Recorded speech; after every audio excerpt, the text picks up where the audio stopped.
আসসালামু আলাইকুম। দেশের অবস্থা আসলে খুব একটা ভালো নয়। কারণ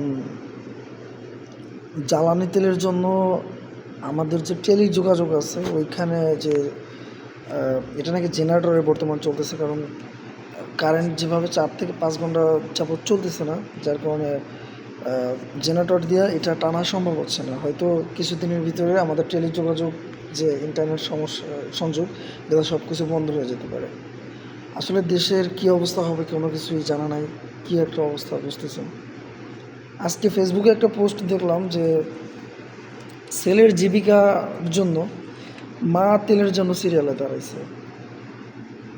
তেলের দাম বাড়ায় আসলে কি হইল?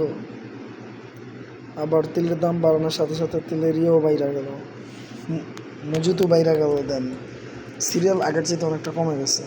এটা কিভাবে সম্ভব হইল?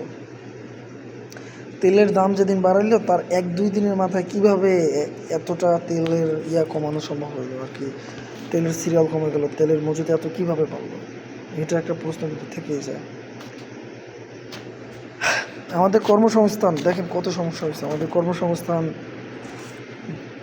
যে টাইমটা, মানে দেশের ব্যবসা বাণিজ্য 7টা পর্যন্ত করছে, মানুষ ব্যবসা করতে পারছে না, অর্থনীতিতে কিন্তু প্রভাব পড়তেছে। তারপরে শিক্ষা প্রতিষ্ঠানের কী অবস্থা সবই তো জানেন। তারপর টেলিযোগাযোগ মাধ্যম বর্তমান অনেক বড় একটা অর্থব্যবস্থার খাত, ওইটারই অবস্থা।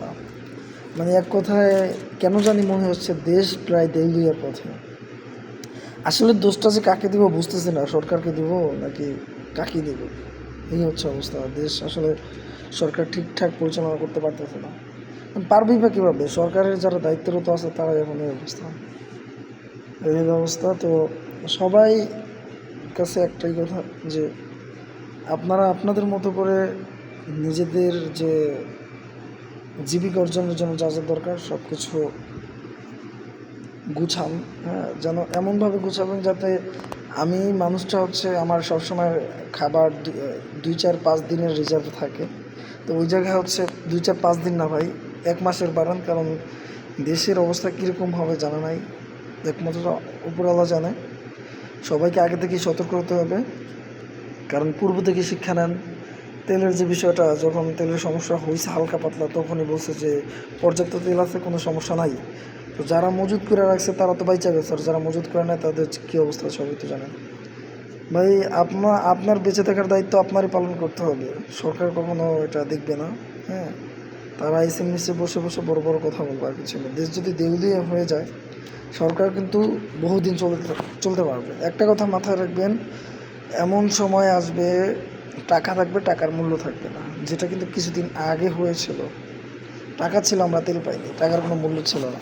হ্যাঁ, যাই হোক, সবাই ভালো থাকবেন। আল্লাহ হাফিজ।